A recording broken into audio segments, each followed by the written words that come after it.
Hey guys, welcome back, it's Ripe again. In today's video, a ridiculously stupid homeowner association starts harassing me after I move into my inherited house. When I refuse to join, they start fining me to ruin my life. Here is what happened, let's dive right into the video. When my mother passed away, I was left on my own to figure out what I wanted to do with her house. I mean, I grew up there and a lot of the furniture was even still the same. I was not ready to just sell it, so I decided to move in and see what happened. I lived there for only a year, and I can tell you that I had more neighborhood drama in that 1 year than the rest of my life combined. A few days after I moved all my things in, I had a welcome committee from the HOA show up with a gift basket and fake smiles. I already didn't trust them because the ladies here are all of the very fake variety. Still, my mom taught me to be polite, so I thanked them for it and let them talk to me. HOA people, we just wanted to wait for you to settle in before coming by with the paperwork. Wow, a whole 3 days to settle in. How generous of them and a show of their patience. Me, well, thank you. I appreciate the warm welcome, but what kind of paperwork? HOA, for the house of course. You are moving in now. Me, oh, I mean I filled out the paperwork to gain the deed and all that stuff already. HOA, no, we meant the paperwork for the HOA. The contract to sign to just keep everything tidy. Me, I'm sorry, but I actually didn't have plans to join the HOA. At least not right now. HOA, excuse me, but this is not optional and we are not really asking. You need to agree and sign in order to live here. We also need to do an inspection of the house to see the state it is in. I knew that this was a lie and the neighborhood had an HOA, but it was not a mandatory buy-in type of deal. They were trying to force me into it, and that was what finally got me to break the nice guy's smile and give things to them straight. Me? Actually, I don't need to sign anything, and I sure as hell don't need to let you come in and snoop around on my property. Take your basket and just get off my property. I closed the door on them, but later that day I found the contract in my mailbox. I looked through it out of interest just to see how insane of an HOA they were running. It turns out it was very crazy because they seemed to think that they could do anything they wanted as long as they put it in a contract. Mandatory allowance to inspect the homes once a month, right to use the property for community events, fines for lawn decorations outside of pre-mentioned time periods. Who the hell would wanna own a home just to have all these insane rules? I did not sign the damn papers, but that did not stop the HOA from sending me more contracts in the mail as well as fines. That's right, I was not even part of this HOA and they were trying to get me to pay fines for breaking their rules. Specifically, 2 of the ones mentioned above because I won't let them in my house and they consider a couple of lawn gnomes horrible. It just kept coming too, with things getting more stupid by the day. I was fined for leaves being on my lawn during the damn fall. I was fined for my car being dirty the day after a storm that left everything muddy. My grass was too long and then too short and then not green enough and on and on. Keep in mind, I was not paying any of these, so it was just adding up to a huge amount I really cannot imagine they expected me to pay. Over $560,000 of fines for rules I never agreed to. I was okay just ignoring it all and making it be the best continuing story ever for my friends. The joke ended the moment they crossed a line. That line being the law. I came home from work to see those same HOA ladies in my house. They were going through all my stuff while marking things on clipboards. I was furious and started yelling and demanding to know what they were doing in my house. The reason had so little logic, it baffled even me. They decided they could break in because they had a right to check my house and that I was refusing it. The stuff they were writing on the clipboards were things that I owned that they were price checking the worth of. Since I did not pay, they figured they could just take my things away to get the money, which honestly is just mind-blowing on so many levels. Ignoring the entire illegal activity part, I want to know what they thought I owned that could be worth that much money. The house itself was only worth a bit more than what I owed them. Did they really expect my TV and computer to sell for $500,000? I called the police right in front of them and they still didn't think that I should try and leave before getting caught. I told the cops that I came home to them having broken in and going through my things they wanted to steal. It was not a hard arrest because the woman agreed they broke in and claimed that they had a right as the HOA to inspect my house and to get the money they were owed. Instead of taking me to civil court like a normal human person, they were all arrested on the spot for breaking and entering and attempted theft. I figured now was a good time as any to get a lawyer and take them to court for all the HOA crap as well. I would get a leg up once they were found guilty in criminal court for breaking in illegally, plus of course attempted theft and harassment. I will tell you the results of that in just a second. In civil court, I wanted to basically make sure those HOA fines would go away just in case. A judge declared the fines to be sent illegitimately due to me not being a part of this HOA, along with the court now knowing exactly what they were doing to people. Since they did not take anything from me, I was not entitled to any money from them. That was okay with me because all of them were going to jail for breaking into my house. The remaining HOA members were getting in their own deep trouble once people found out that the HOA they were forced into was not mandatory. They had a lot of fights, and instead of taking it all to court, they just went bankrupt and shut down to save themselves from joining their leaders in jail. Since then, it calmed down by the time I decided to sell the house and move on. Who knows if I should have stayed longer or even shorter if it wasn't for all the HOA drama. I knew I couldn't stay in that house forever, but the last year I spent it in might have had more excitement than the entire childhood I spent growing up in that place. No matter what, I like to think that my mother would be proud how I handled the HOA, since who knows what those monsters did to her while she was still alive, old and vulnerable. And the next one is a malicious compliance story. And if you enjoyed the title story, then please don't forget to subscribe to the channel if you haven't already, and maybe even like the video, because that would help me tremendously. Thank you so much. Arkansas has well-known laws that lean heavily on the side of the property owner, which leaves the renter pretty vulnerable to owners who want to be difficult, to say the least. Or at least they did when I lived there. Honestly, I doubt much has changed since then. So I move into town and I find an apartment, intending for it to be a short period of time while I scout the town and look for a more permanent place. As for paying rent, they wouldn't and couldn't take an automatic monthly check from my bank or charge my debit card monthly. It had to be a paper check from me with a 4-day late fee window. I hate writing checks and I had the cash, so I paid out the 12-month lease all at once. I find a great place about 6 months later, thinking I will just break my lease and pay the extra 1-month penalty and walk away from my apartment. So then I call and let them know that I'll be moving out. Long conversation short, the way the lease is written makes you think that's how it works, when in reality, at a second or third read, I'm still liable for the entire 12-month lease, and to break the lease essentially adds a 13th month worth of rent money. Knowing that upfront, why anybody would break a lease is beyond me. So at this point, I've already made the deposits on my new place when all this comes to light, so I am stuck with 2 places. I then tell the apartment complex that I won't be moving out, figure I'll just go ahead and let the lease run, set the AC to 80 and open the breakers to keep costs low. I slowly move my stuff to my new place since I have plenty of time now, and in the end I leave behind my ironing board and iron just to leave something, and I never really use them anyways. About 2 months later, I get a call from the power company asking if it's okay to transfer power into somebody else's name. Shocked, I reply, absolutely not, while laughing a little on the inside. I decide to give it a day before I call the apartment complex. First thing the next morning, I get a call from the apartment complex with a super snarky entitled tone. I hear,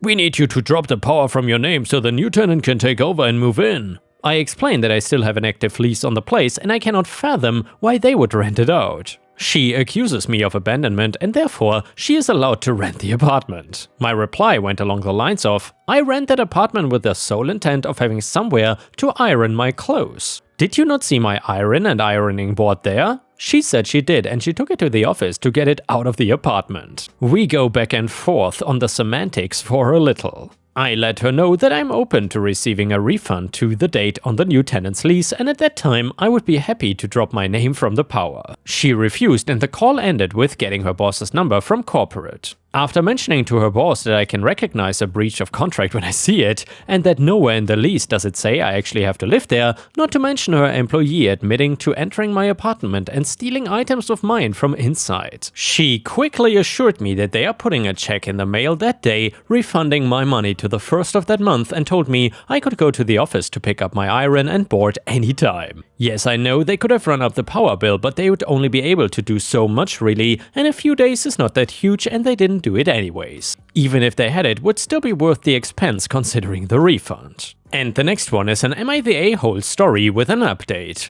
I, female 30, don't have the best relationship with my husband's mom. Since day one, she tried to make remarks and compare me to herself. She then tried to get on my good side and started overly praising everything I do and sometimes even copying me, like that one time when she literally dyed her hair purple, just like mine, and when everyone pointed out how ridiculous she looked, she actually blamed me and accused me of trying to make a joke out of her. So anyways, my husband and I took 2 weeks off work to go visit some places out of the country. Tourism, in other words. The thing is, I was the one who saved up for and arranged for the trip. My husband was responsible for booking the tickets. My husband's mom wanted to come along and threw temper tantrums when I said no. She called, texted, sent people to talk to me into letting her come, even threatened to call the police and make some complaint up to get us to stay if she cannot come. My husband said that we should just take her, but I told him he was wrong to tell her about the trip in the first place. He gave me an ultimatum, said he wouldn't go if she cannot come, and I told him I would gladly call his bluff, which made him take his words back and say, "Fine, I will tell her to stop it because we won't take her." Things got quieter, suspiciously quieter. The day of the trip came and we got to the airport at 2 p.m. My husband was walking ahead of me and was looking left and right like he was looking for someone. I asked him, but he didn't respond.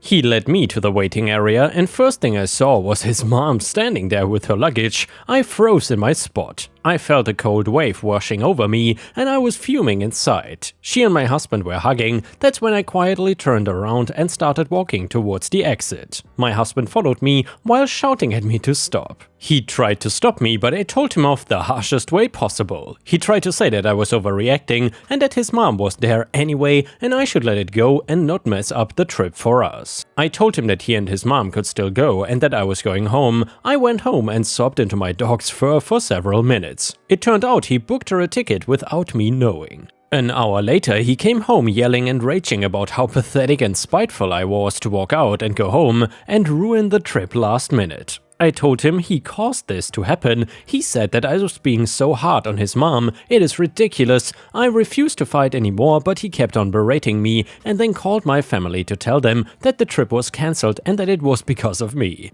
My family said that I shouldn't have ruined it for myself and should have sucked it up and done my best to enjoy it. Did I really overreact? And yeah, ripe stars, let me know what you think about this in the comments. I would say OP is 100% not the a-hole and definitely did not overreact. I see a lot of red flags in this story, but I'm really curious what you think about it. Comment number 1 on Reddit said, "Trust me, get out now. He is always gonna put his mom before your marriage and it's a battle you're never gonna win." Comment number 2, "Are you sure you want to be married to this man? What's gonna happen if or when you have kids? Is he gonna let her make the decisions? Not the a-hole and you all need marriage counseling. I'm glad that you had a dog for comfort. And if you do divorce, take the dog with you." Comment number 3, "Look, this is some next level boundary stomping. Have you read this really old book called Sons and Lovers by chance? It's classic literature. Your hubby sounds a lot like the protagonist who's in love with his mom. You sound like a hardworking, good and kind person. You can find someone that is willing to set you first in their life." And now we have an update to the story, thankfully, and it reads like this. So, for more details about my situation, I gotta admit that my husband's mom favors him over all his siblings. This affected his relationship with them and me as well. He has never seen an issue with how differently his mom treats him. It bothered me and made me feel uncomfortable. The whole dynamic made me feel uncomfortable. Going low contact has never been an option. Like he has to see her or call her every day. Most of his siblings don't talk to him and I 100% believe it is because of his mom's favoritism, like I said. And yes, he does bear some blame for not seeing how wrong this is until this day. In many instances I found myself making excuses for his behavior. Even in my post, I did it spontaneously and I don't know why, but I guess it's because of how much I love him and because I really wanted to be able to work this type of thing out without letting them affect our marriage. Regarding what happened with the trip, he tried to have a talk with me and most of what he said came from a place of blame towards me. I just couldn't continue with this argument. I told him I needed space and that I would be going to stay with my sister for a while. And honestly, he didn't take it well. He literally got up from the couch and opened the door, telling me to go right then and there. In that moment, and seeing how he was still not even anywhere near understanding what he has done, just made things perfectly clear to me. I just had pictured years and years of my life being lived like that, and I was like, no, I cannot do that, cannot take any more of it, especially when he keeps focusing on being right every time. And his mom can do no wrong. I'm always the aggressive, crazy, jealous, pathetic overreactor. All these people's opinions, advice and concerns were like a spark, like the wake-up call I really needed. Though I wish that it didn't get this far, but that is what's done is done. Right now I'm staying with my sister. I brought my dog with me as well, and he sent me his last message telling me that I'm the one choosing to end what we had together, but I believe it's the other way around, especially with how he keeps making his mom the victim in this situation. It's become clear now that we keep going in circles with no end in reach, and I'm just so exhausted and overwhelmed. I'm not mad at him and I don't expect him to change, but at least I'm given options to decide what is best for me and my future, even if it is separation and divorce. A big thank you to those who reached out with resources that I feel very lucky to have come across. Just wanted to give you an update since many of you asked for it. And yeah, ripe stars, I would say in that situation, separation and divorce is definitely the way to go, and it's nice that maybe OP can still sort of dodge this bullet. Although I feel it's almost a little bit too late for that, but it's still time to make some positive changes in her life. And the positive change in this case is definitely getting rid of the husband. And now let's move on to the next story. It starts like this. So I bought my home in 2001 in a 42 home community. We bought right after 9/11 and we picked the community because the HOA fees were very low at just $51. It was not long after we bought the last home in the community. We got a sweet deal because of this, and business had really slowed right after 9/11 before those dues started going up. I was 22 at the time. Looking into the financial reports and into the meetings, it became clear why the dues were going up. The board was a little fiefdom set up by the developers of the homes. Our management company was a subsidiary corporation of the home builder, and the board members were a combination of one of the home developers and two of the very first home purchasers in the community. Basically, a 3-person board. The first action the board took with that increase in funds was to remove trees that were not even on the HOA's property. And perhaps, ripe stars, the first thing they should have done is to remove Karens that were not the HOA property. Anyway, they were trees that sat in an area the HOA had access to for weed abatement. These trees' real crime was not that they were weeds, it was that they blocked the nice view of the board president and vice president. At the same time, the bullcrap violation letters started going out to about half the homes. For example, that you're not mowing enough, you're not watering enough, and every other petty thing you can think of. They were issuing warning letters and starting to fine homeowners. So cue revenge time after getting one of those letters myself about weed abatement. Ironically, it was researching the community's CC&Rs about weed abatement that led me to realize the trees that were cut were not on HOA property in the first place. And it was researching the annual budget that led to me finding out the huge weed abatement expense that was actually the community's funds being spent to remove trees solely for the 2 board member homeowners' views. I then found out that in California, all anyone needs to initiate a recall of the entire board and install a new one, if successful, was the signatures of 5% of homeowners delivered to the current board. That is a total of 3 houses in a 42 home community. The board was issued a recall notice not 48 hours after I had found out about the law, delivered to the management company in person.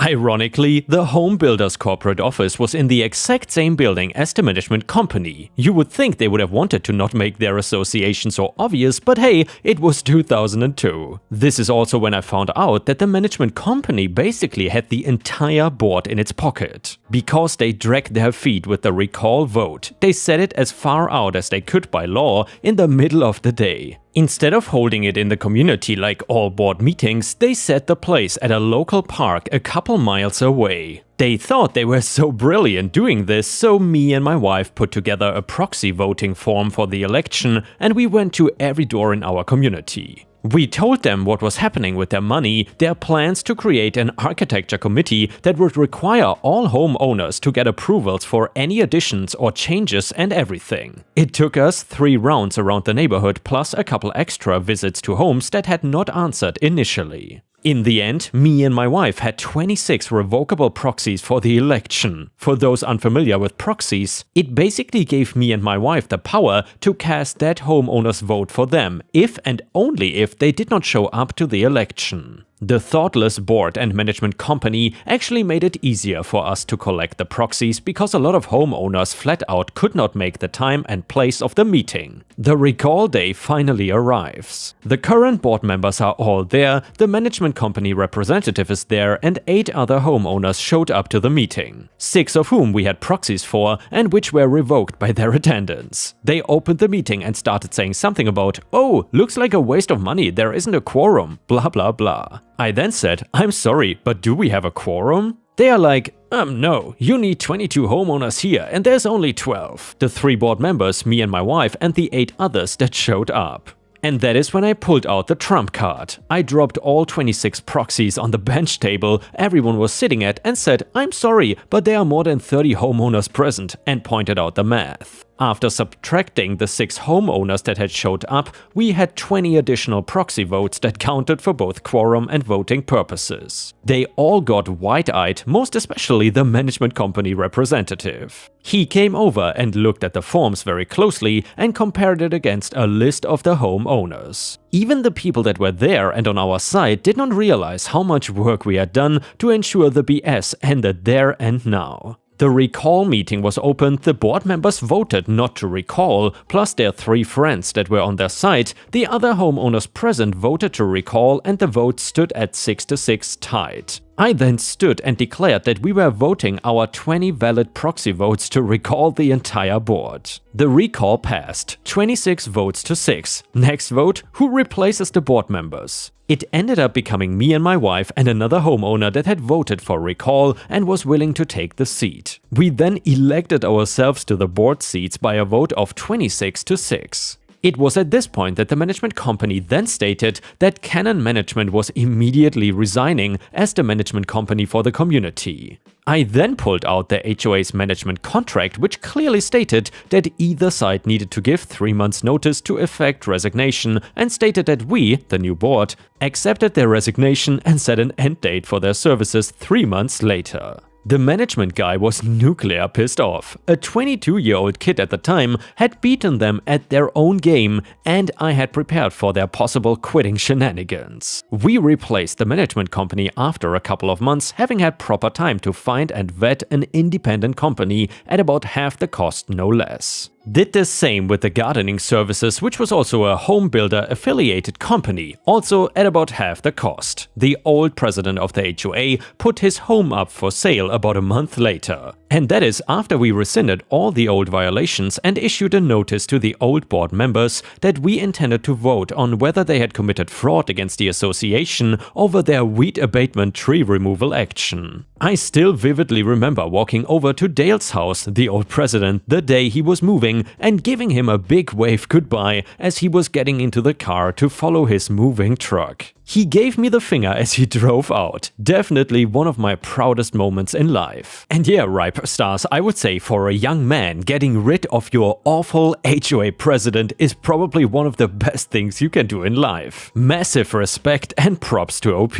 It is entitled people like this HOA president that think they can bully homeowners, especially young ones, and it is very important that they get shown a lesson. And with this, we have reached the end of the video. However, if you cannot get enough of my content, please check out my endless playlist, where you can find thousands of hours of content. In addition, please don't forget to subscribe to my channel to not miss any of my daily uploads. Thank you so much in advance, and I hope to see you again tomorrow.